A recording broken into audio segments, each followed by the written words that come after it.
ચાલો છેલ્લે આપણે અભિસરણ દબાણનું સૂત્ર તારવ્યું હતું પાઈ બરાબર WRT/mv. હવે આ સૂત્રમાંથી હું અણુભાર m ને કરતા બનાવી દઉં તો સૂત્ર બની જાય WRT/πv. જો આપણે અજ્ઞાત પદાર્થ છે એનું યોગ્ય સાંદ્રતાવાળું યોગ્ય દ્રાવ્યનો જથ્થો ઉમેરી યોગ્ય કદનું દ્રાવણ V બનાવી દઈએ અને તેનું ચોક્કસ તાપમાને અભિસરણ દબાણ પાઈ માપી લઈએ અને આ સૂત્રમાં કિંમત મૂકી દઈએ તો આપણે અજ્ઞાત પદાર્થનો અણુભાર મળી શકે. તો ભાઈ આપણે અત્યાર સુધી ભણ્યા રાઉલ્ટના નિયમવાળું સૂત્ર, એમાં અજ્ઞાત પદાર્થનો અણુભાર મેળવી શકાય, એટલે કે બાષ્પ દબાણનો ઘટાડો નક્કી કરીને અજ્ઞાત પદાર્થનો અણુભાર શોધી શકાય. ત્યાર પછી ઉત્કલન બિંદુ ઉન્નયન ડેલ્ટા ટીબી, એનું સૂત્ર આવ્યું હતું ડેલ્ટા ટીબી બરાબર KB × 1000 ગુણ્યા દ્રાવ્યનું વજન છેદમાં આણ્વીય દળ ગુણ્યા દ્રાવકનું વજન. તો એ સૂત્રમાં અજ્ઞાત પદાર્થનો અણુભાર મેળવી શકાય. ઠાર બિંદુનો ઘટાડો માપીને અજ્ઞાત પદાર્થનો અણુભાર મેળવી શકાય. પણ આ બધી પદ્ધતિ છે અત્યાર સુધી ભણ્યા 4 પદ્ધતિ. એક રાઉલ્ટનો નિયમ એટલે બાષ્પ દબાણનો ઘટાડો પદ્ધતિ, બીજી ઠાર ઉત્કલન બિંદુ ઉન્નયન પદ્ધતિ જેમાં ઉત્કલન બિંદુમાં થતો વધારો માપવાનો હોય, ત્રીજી ઠાર બિંદુ અવનયન પદ્ધતિ જેમાં ઠાર બિંદુમાં થતો ઘટાડો માપી શકાય, અને ચોથી અભિસરણ દબાણ પદ્ધતિ. તો અજ્ઞાત પદાર્થનો અણુભાર શોધવા માટે આ ચારેય પદ્ધતિઓ છે દ્વારા મેળવી શકાય. પણ એ બધામાં સૌથી અગત્યની અને સારી પદ્ધતિ છે તો એ છે અભિસરણ દબાણ પદ્ધતિ. કેમ અભિસરણ દબાણ પદ્ધતિ બધા કરતાં વધારે સારી છે? તો કે પહેલી વાત, બીજી બધી પદ્ધતિમાં મોલાલિટી આવે છે, જ્યારે અભિસરણ દબાણમાં જ મોલારિટી, આપણે એવું કહે ને મોલર સાંદ્રતાના સમપ્રમાણ, મોલાલિટી કરતાં મોલારિટી વધુ સ્પષ્ટ સાંદ્રતા છે.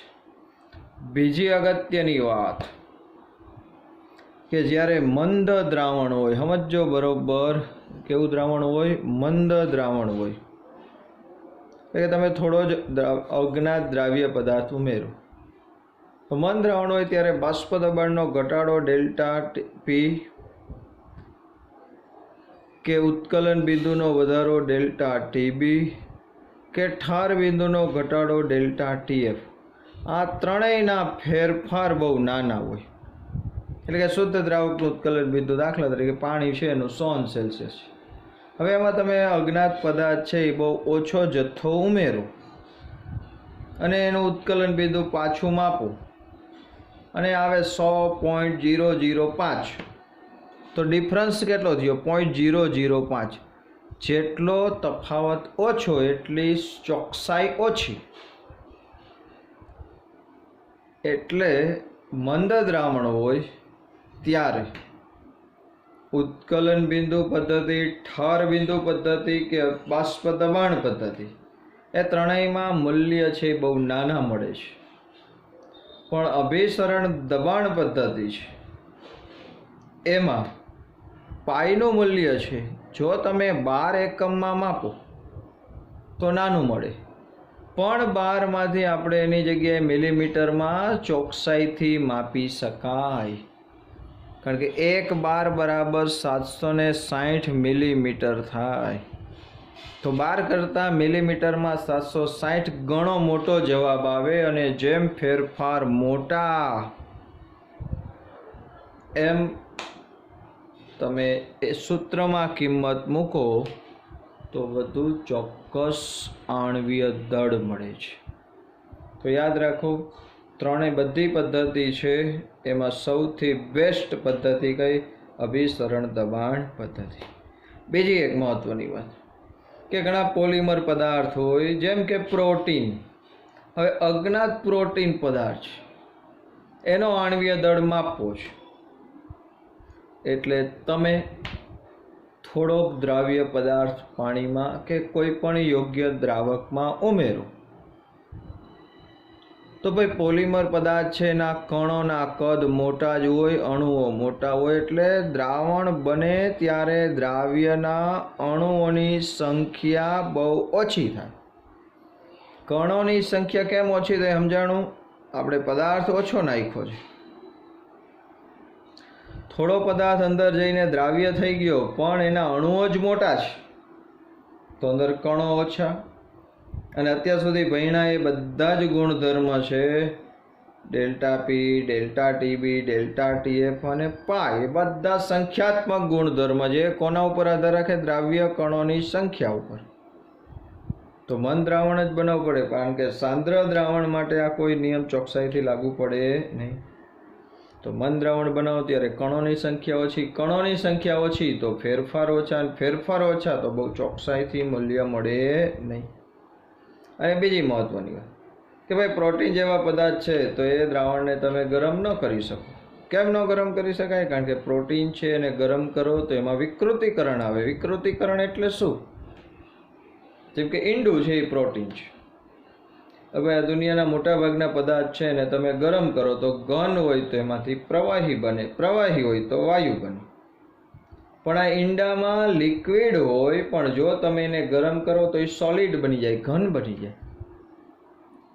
તો દાખલા તરીકે પ્રોટીન છે એનો આ ગુણધર્મ છે કે એને તમે ગરમ કરો ને તો એ પ્રવાહીમાંથી ઘન બને, એના કણો ભેગા થાય.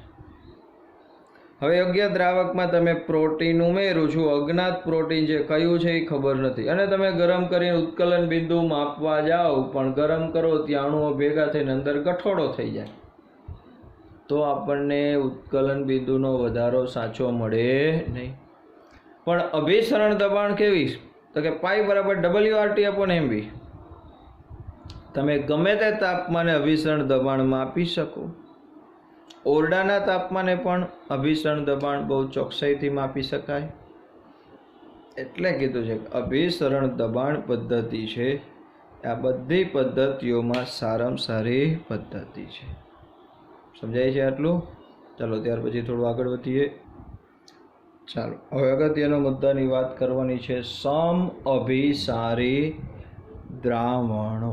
બરાબર સમજો, સમ અભિસારી દ્રાવણો, એને બીજું કહેવાય આઇસોટોનિક સોલ્યુશન. તો કોને કહેવાય સમ અભિસારી દ્રાવણ? બરાબર સમજો. વ્યાખ્યા આપી દઈએ પહેલાં કે જે બે દ્રાવણોના અભિસરણ દબાણ સમાન હોય તેને સમ અભિસારી દ્રાવણ કહે છે. ભાઈ અભિસરણ દબાણ સમાન એટલે તો કે બે દ્રાવણ છે એને તમે અર્ધ પારગમ્ય પડદા વડે જોડી દો, અહીંયા વચ્ચે અર્ધ પારગમ્ય પડદો રાખી દો. અહીંયા એક દ્રાવણ છે, અહીંયા બીજું દ્રાવણ છે. આ દ્રાવણ 1, આ દ્રાવણ 2. જો બેયના અભિસરણ દબાણ સરખા હોય તો એને સમ અભિસારી દ્રાવણ. ભાઈ ખબર કેમ પડે આપણે અભિસરણ દબાણ સમાન સરખા? તો કે અર્ધ પારગમ્ય પડદો રાખીને એ બેને એકબીજાના સંપર્કમાં રાખો. આ બે બાજુ દ્રાવણ છે એ જ્યાં સુધી ભરેલા છે, સ્તર જોઈ લો કે આટલે સુધી ભરેલા છે. જો અભિસરણની ઘટના ગમે તે એક બાજુ થતી હોય તો એક બાજુની સપાટી નીચે ઉતરે ને એક બાજુની સપાટી ઊંચી જાય, કારણ કે દ્રાવકનો પ્રવાહ સ્વયંભૂ વહે. પણ જો એમનેમ રહે, અભિસરણની ઘટના જ ન થાય, તો શું સમજવાનું કે એ બે દ્રાવણો છે એના અભિસરણ દબાણ સમાન છે. તો આવા સમાન અભિસરણ દબાણ ધરાવતા દ્રાવણોને શું કહેવાય? સમ અભિસારી દ્રાવણો. તો અભિસરણની ઘટના થતી નથી. બીજી મહત્વની વાત, તો જે બે દ્રાવણોના અભિસરણ દબાણ સમાન હોય તેના બાષ્પ દબાણ સમાન જ હોય, એટલે એને સમદાબી દ્રાવણ કહેવાય. કેમ બાષ્પ દબાણ સમાન હોય? તો કે જે બે દ્રાવણોના અભિસરણ દબાણ સમાન હોય એમાં દ્રાવ્ય કણોની સંખ્યા પણ સમાન હોય, અને દ્રાવ્ય કણોની સંખ્યા સમાન દ્રાવ્ય કણોની સંખ્યા સમાન હોય, અને દ્રાવ્ય કણોની સંખ્યા જેમાં સમાન હોય એના બાષ્પ દબાણ પણ સમાન જ હોય, કારણ કે બાષ્પ દબાણ છે એ પણ કેવો ગુણધર્મ છે? સંખ્યા. તો યાદ રાખો, સમઅભિસારી દ્રાવણોના બાષ્પ દબાણ સમાન હોય, આથી એને બીજું સમદાબી દ્રાવણો પણ કહે છે. એને ઇંગ્લિશમાં કહેવાય આઇસોટોનિક દ્રાવણ. શું કહેવાય? આઇસોટોનિક દ્રાવણ. બીજી મહત્વની વાત આ ઉદાહરણ દ્વારા સમજવી છે કે રક્તકણ 0.9% વેટ બાય વોલ્યુમ, આ 0.9% વેટ બાય વોલ્યુમનું જે દ્રાવણ છે એ આપણા રક્તકણના, લખેલું છે રક્તકણના પ્રવાહી સાથે સમઅભિસારી, પણ 0.9% વેટ બાય વોલ્યુમ કોનું દ્રાવણ? NaCl નું. શેમાં બનાવેલું? પાણીમાં. હું એક બીકર લઈ લઉં, એમાં 0.9% વેટ બાય વોલ્યુમ વાળું NaCl નું દ્રાવણ ભરી દઉં અને એની અંદર રક્તકણને મૂકી દઉં. આ રક્તકણ છે, સમજો. તો રક્તકણના કદમાં કોઈ ફેરફાર થતો નથી. ફેરફાર થતો નથી એનો મતલબ કે અભિસરણની ઘટના થતી નથી. અભિસરણની ઘટના નથી થતી એનો મતલબ કે આ બે દ્રાવણો છે એની સાંદ્રતા પણ કણ સંખ્યા સાંદ્રતા એટલે કે અભિસરણ દબાણ સમાન છે. તો યાદ રાખજો, ખાલી સાંદ્રતા નહીં જોવાની, કણ સંખ્યા સાંદ્રતા. નવો શબ્દ આજે મૂકું છું, કણ સંખ્યા સાંદ્રતા. કોને કહેશું? આપણો પ્રાઇવેટ શબ્દ છે, કણ સંખ્યા સાંદ્રતા. કે હું એમ કહું કે 2 મોલર યુરિયા, તો આમાં યુરિયાના અણુઓ કેટલા? તો તમારે કેટલા કહેવાના? 2 મોલ. પણ હું એમ કહું કે 1 મોલ NaCl રાખું, ચાલો 1 મોલર NaCl, તો આની મોલારિટી 1, પણ કણ સંખ્યા સાંદ્રતા તો કે આમાંથી કેટલા આયન છૂટા પડે? તો કે 2 આયન, એક Na પ્લસ ને બીજો Cl માઇનસ. એ 2 ગુણ્યા 1 એટલે 2 આયન ગુણ્યા 1 કેટલા થયા? 2. તો આમાં કણ સંખ્યા સાંદ્રતા કેટલી થાય? 2 મોલ. તો જેની કણ સંખ્યા સાંદ્રતા સરખી હોય, એટલે કે ખાલી સાંદ્રતા મોલારિટી નહીં જોવાની, કણોની સંખ્યા સમાન હોય, એના જ બાષ્પ દબાણ સમાન હોય અને એના જ અભિસરણ દબાણ સમાન હોય. જો અહીંયા બીજા 2 મહત્વના ઉદાહરણ લીધા છે મેં. 1 મોલર NaCl નું જલીય દ્રાવણ છે, એ 2 મોલર યુરિયા સાથે સમઅભિસારી છે. વચ્ચે બરાબરની નિશાની એવું દર્શાવે કે એ સમઅભિસારી છે. આવું કેમ?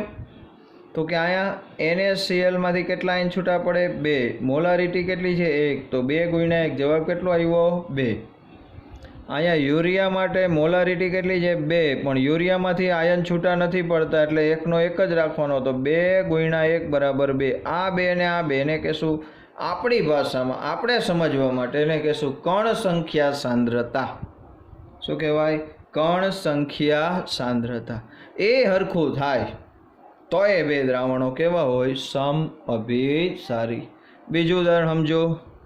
અહીંયા લખ્યું છે 3 મોલર NaOH અને એની સામે છે 2 મોલર H2SO4. ભાઈ 3 મોલર NaOH નું દ્રાવણ 2 મોલર H2SO4 સાથે કેમ છે? એના મોલારિટી તો જુદી છે, પણ આમાંથી છૂટા પડતા આયન કેટલા? NaOH માંથી કેટલા આયન છૂટા પડે? તો કે મોલારિટી 3, છૂટા પડતા આયન 2, Na પ્લસ ને OH માઇનસ, 3 દુ 6 જવાબ આવ્યો. સામે જોઈ લ્યો, મોલારિટી કેટલી છે? 2.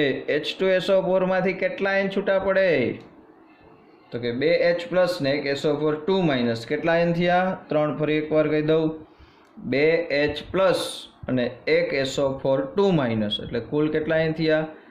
2H પ્લસ ને એક SO4 2 માઇનસ, કુલ આયન 3. 3 દુ 6. જો અહીંયા 6 આવ્યું, અહીંયા 6 આવ્યું. માટે બે तो याद राखो, यूरिया, ग्लूकोज, खांड, फ्रुक्टोज आवा पदार्थ કે એને પાણીમાં કે કોઈ પણ દ્રાવકમાં ઓગાળો તો એમાંથી આયન છૂટા પડતા નથી, પણ NaCl ને ઓગાળો તો કેટલા આયન છૂટા પાડવાના? 2. NaOH ને છૂટા પાડો તો 2 આયન, KCl ને છૂટા પાડો તો 2 આયન, K+ ને Cl-, H2SO4 ને પાણીમાં ઓગાળવું કેટલા આયન ગણવાના? તો કે 3 આયન. સમજાય છે? આગળ પણ આવશે, નીટ માટે હું ડિટેલમાં લઈશ જ્યારે આ ટોપિક, ત્યારે આ વધુ ઊંડાણપૂર્વક સમજાવશું. તો આટલે લગીનું સમજાય છે સમ અભિસારી દ્રાવણ. ચલો ત્યાર પછી અભિસારી દ્રાવણના બીજા 2 પ્રકાર છે, બરોબર સમજવાના છે. આ 2 પ્રકાર, એક અતિ અભિસારી અને બીજું અલ્પ અભિસારી. અતિ અભિસારી, અલ્પ અભિસારી. અતિ અભિસારીને ઇંગ્લિશમાં કહેવાય હાઇપરટોનિક દ્રાવણ, અને અલ્પ અભિસારીને કહેવાય હાઇપોટોનિક દ્રાવણ. ભાઈ હાઇપો આટલો જ ફેર છે. હાઇપર છે એ વધુ માટે વપરાય શબ્દ, અને હાઇપો છે એ ઓછા માટે વપરાય. બસ આટલું જ ધ્યાન રાખો. અતિ એટલે વધારે, હાઇપર. અલ્પ એટલે ઓછું, હાઇપો. તો હાઇપરટોનિક કોને કહેવાય? હાઇપોટોનિક કહેવાય. એટલે કે અતિ અભિસારી કોને કહેવાય? અલ્પ અભિસારી કોને કહેવાય? એ બરોબર સમજજો. 2 દ્રાવણની કમ્પેરિઝન હોય, સમજો બરોબર. દ્રાવણ A છે અને બીજું દ્રાવણ B છે. આ 2 દ્રાવણોને આપણે તપાસી અને ખબર પડે કે આનું અભિસરણ દબાણ πA છે, આનું અભિસરણ દબાણ πB છે, પણ πA અભિસરણ દબાણ πB કરતાં વધુ હોય તો જેનું અભિસરણ દબાણ વધારે હોય એને આપણે વધુ માટે કયો શબ્દ મૂકશું? હાઇપર. પણ એ કોના માટે હાઇપર? તો કે જે ઓછું છે એની સાપેક્ષમાં હાઇપરટોનિક કહેવાય, અને જેનું અભિસરણ દબાણ ઓછું છે તો એ કોની સાપેક્ષમાં ઓછું? તો કે વધારેવાળાની સાપેક્ષમાં ઓછું, એટલે એને કહેવાય હાઇપોટોનિક. તો યાદ રાખજો, 2 દ્રાવણો હોય, માંથી જે દ્રાવણનું અભિસરણ દબાણ વધુ હોય તેને ઓછા અભિસરણ દબાણ ધરાવતા દ્રાવણની સાપેક્ષે હાઇપરટોનિક દ્રાવણ કહેવાય, એટલે કે અતિ અભિસારી કહેવાય. સમજો, આપણે આગળ ભણ્યા છીએ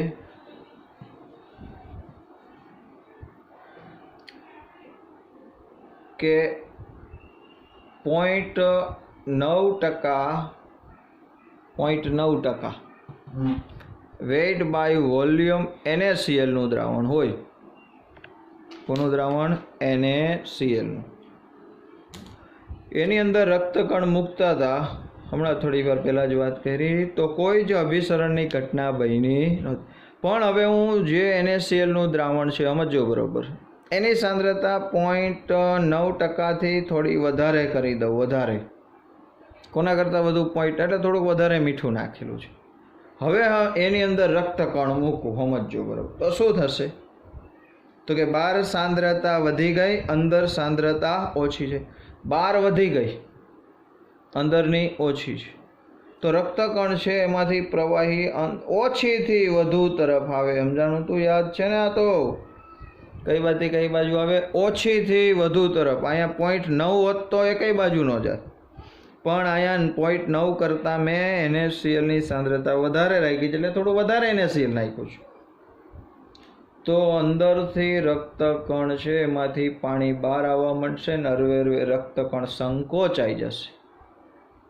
તો સમજો, તો હવે આ બેમાં રક્તકણનું પ્રવાહી અને આ 0.9થી વધુ સાંદ્રતા ધરાવતું NaClનું દ્રાવણ, એ બેમાં વધારે અભિસરણ દબાણ કોનું હશે? તો કે જે બાજુ પાણી દ્રાવક આવે છે એનું અભિસરણ દબાણ વધુ ગણવાનું. જેની સાંદ્રતા વધુ એનું અભિસરણ દબાણ વધુ. તો કોની સાંદ્રતા વધુ થઈ? તો કે 12 વાળા દ્રાવણની. તો જેની સાંદ્રતા વધુ, કણ સંખ્યા સાંદ્રતા હશે એ વધુ, એનું અભિસરણ દબાણ વધારે. જેનું અભિસરણ દબાણ વધારે એને કહેવાય હાઈપર, એટલે કે અતિ અભિસારી. એટલે આપણે અહીંયા વાક્ય લખ્યું છે. હવે આ વાક્ય બરાબર સમજી લોજો કે 0.9% વેટ બાય વોલ્યુમ થી વધુ લખી છે. આ મહત્વનું વાક્ય છે. થી વધુ એટલે આનાથી વધુ સાંદ્રતા ધરાવતું NaCl નું દ્રાવણ એ રક્તકણના પ્રવાહીની સાપેક્ષ કેવું છે? હાઈપર. કોણ હાઈપર છે? તો કે NaCl નું દ્રાવણ. કોની સાપેક્ષમાં? રક્તકણના પ્રવાહીની સાપેક્ષમાં. કેટલું NaCl ની સાંદ્રતા વાળું? તો કે 0.9 થી વધુ. હવે 0.9 થી વધુ 0.92 હોય તોય ચાલે, 0.95 હોય તોય ચાલે, 0.98 હોય તોય ચાલે, 1% વેટ બાય હોય, ગમે તે પણ વધુ હોવું જોઈએ. તો વધારે વાળાને પણ કોની સાપેક્ષમાં? તો કે રક્તકણના પ્રવાહી.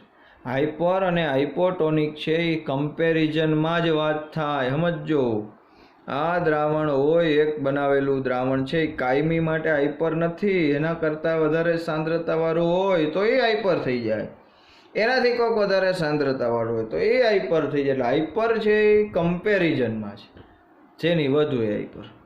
તો બીજું હાઈપો સમજીએ, અલ્પ અભિસારી ક્યારે બનશે? તો કે જો NaCl ની સાંદ્રતા 0.9% વેટ બાય વોલ્યુમથી ઓછી રાખી હોય, ઓછી રાખી, ચલો એવું અહીંયા ભર્યું હોત તો શું થાય વિચારો? તો કે NaCl ની સાંદ્રતા 0.9 થી ઓછી છે તો શું થશે? તો કે બહાર સાંદ્રતા ઓછી, અંદર વધુ, તો ઊંધું થશે. તો ઊંધું થશે. પ્રવાહી છે પાણી, દ્રાવક અંદરથી બહારથી ક્યાં આવશે? અંદર. ઓછીથી વધુ તરફ આવે તો હરવે રક્તકણ ફૂલવા માંડશે, ફાટી જાય ત્યાં સુધી ફૂલે. તો આ વખતે 0.9% થી ઓછી સાંદ્રતા ધરાવતું NaCl નું દ્રાવણ છે એ રક્તકણના પ્રવાહી કરતાં ઓછું અભિસરણ દબાણ ધરાવે, એટલે એને રક્તકણના પ્રવાહીની સાપેક્ષમાં હાઈપો, અલ્પ અભિસારી કહે. તો આટલું જ યાદ રાખવાનું. સમ અભિસારી એટલે જેના અભિસરણ દબાણ સમાન છે. કોના અભિસરણ દબાણ સમાન હોય? જેની સાંદ્રતા સમાન હોય. કઈ સાંદ્રતા? આપણી ભાષામાં આપણે યાદ રાખવા માટે કણ સંખ્યા સાંદ્રતા. તમને બધા કણ સંખ્યા સાંદ્રતા કેમ શોધવી? તો કે સાંદ્રતા જે મોલારિટી આપી હોય એ ગુણ્યા છૂટા પડતા આયનની સંખ્યા, છૂટા પડતા આયનની સંખ્યા, એ બેનો ગુણાકાર, એટલે એને આપણે કણ સંખ્યા સમજીએ. એ કમ્પેરિઝન કરવા માટે આપણી ભાષામાં બનાવેલું છે. બાકી આ પોઈન્ટ તમને થાય સાહેબ ખબર કેમ પડી? 0.9% વેટ બાય વોલ્યુમ NaCl નું દ્રાવણ રક્તકણના પ્રવાહી સાથે, તો કે જુદી જુદી સાંદ્રતાવાળા દ્રાવણની અંદર રક્તકણ મૂકતા ગયા અને આનું અવલોકન કરતા ગયા. જેમાં રક્તકણના કદમાં કોઈ ફેરફાર ન થયો તો સમજી લેવાનું કે એ બે દ્રાવણોના અભિસરણ દબાણ સમાન છે. આ રીતના શોધાઈ ગયું. તો આ MCQ માટે બહુ અગત્યનો ટોપિક છે. બીજી વાત, અતિ અભિસારી અને અલ્પ અભિસારી. અતિ એટલે વધુ અભિસરણ દબાણ જેનું હોય, આપણી ભાષામાં વધુ હોય એને હાઇપરટોનિક કહેશું, ઓછું એને હાઇપો. તો આમાંય તમે કમ્પેરિઝન કરી શકો. તમને 4 દ્રાવણ આપ્યા હોય, એમાંથી 4માંથી કયું સૌથી હાઇપરટોનિક હશે? તો તમારે 4 દ્રાવણમાં મોલારિટી આપેલી હોય અને આયન છૂટા પડતા હોય, એ બેનો ગુણાકાર કરતું જવાનું. જેનો જવાબ મોટો આવે, જેનો જવાબ મોટો આવે. કોનો કોનો જવાબ? દાખલા તરીકે આમ આપ્યું હોય, જો આ એક ઉદાહરણ લઈ લઉં છું કે 2 molar NaCl, 3 molar urea, 3 molar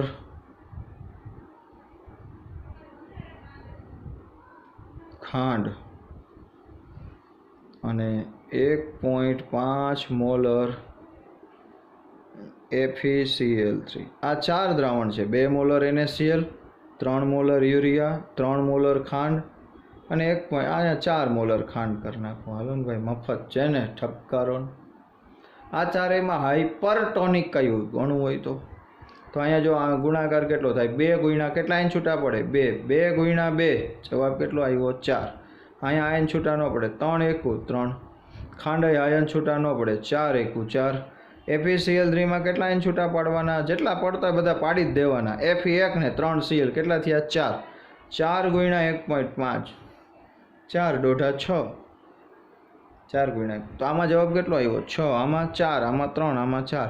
તો આ બધામાં સૌથી મોટો જવાબ કોનો? તો કે 1.5 મોલર FeCl3. તો આ બધામાં આ ચારેયમાં સૌથી વધુ અભિસરણ દબાણ કોનું હશે? તો કે FeCl3ના દ્રાવણનું. તો FeCl3ના દ્રાવણને આ ચારેયમાં શું કહેવાય? હાઇપરટોનિક, અતિ અભિસારી. હવે બીજી વાત, આમાંથી એમ પૂછ્યું હોય તો આ ચારેયની કયું દ્રાવણ અલ્પ અભિસારી છે? તો જેનો જવાબ ઓછો હતો. યુરિયામાં જવાબ કેટલો હતો? 3. તો આ યુરિયાનું દ્રાવણ કેવું થાય? અલ્પ અભિસારી.